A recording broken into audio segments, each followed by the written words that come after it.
முதல் வாசகம். புனித பவுல் தீமோத்தேயுவுக்கு எழுதிய முதல் திருமுகத்திலிருந்து வாசகம். அதிகாரம் 3, இறைவசனங்கள் 14 முடிய. நான் விரைவில் உன்னிடம் வருவேன் என்னும் எதிர்நோக்குடன் இவற்றை உனக்கு எழுதுகிறேன்.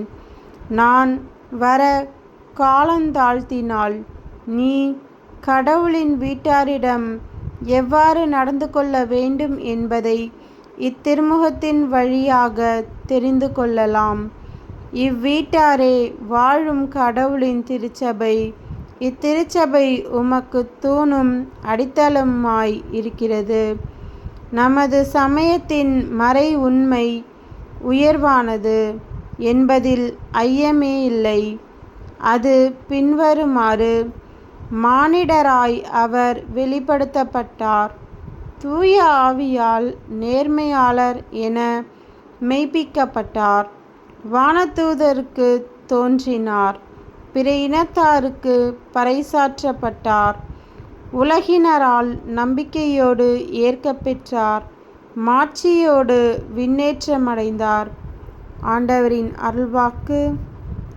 இறைவா, உமக்கு நன்றி. நற்செய்தி வாசகம். புனித லூக்கா எழுதிய நற்செய்தியிலிருந்து வாசகம். அதிகாரம் 7, இறைவசனங்கள் 31 முடிய. பின்னர் இயேசு, இத்தலைமுறையின் மக்களை யாருக்கு ஒப்பிடுவேன்? இவர்கள் யாருக்கு ஒப்பானவர்கள்? இவர்கள் சந்தை வெளியில் உட்கார்ந்து ஒருவரை ஒருவர் கூப்பிட்டு, நாங்கள் குழல் ஊதினோம், நீங்கள் கூத்தாடவில்லை.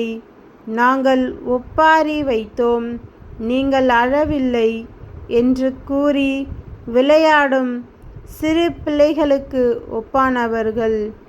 எப்படியெனில், திருமுழுக்கு யோவான் வந்தார். அவர் உணவு அருந்தவும் இல்லை, திராட்சை மது குடிக்கவும் இல்லை. அவரை பேய் பிடித்தவன் என்றீர்கள். மானிட மகன் வந்துள்ளார். அவர் உண்கிறார், குடிக்கின்றார். நீங்களோ, இம்மனிதன்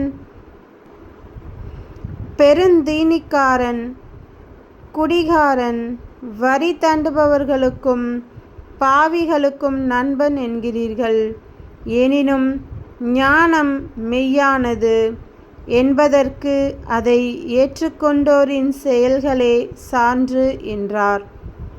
கிறிஸ்துவின் நற்செய்தி. கிறிஸ்துவே, உமக்கு புகழ்.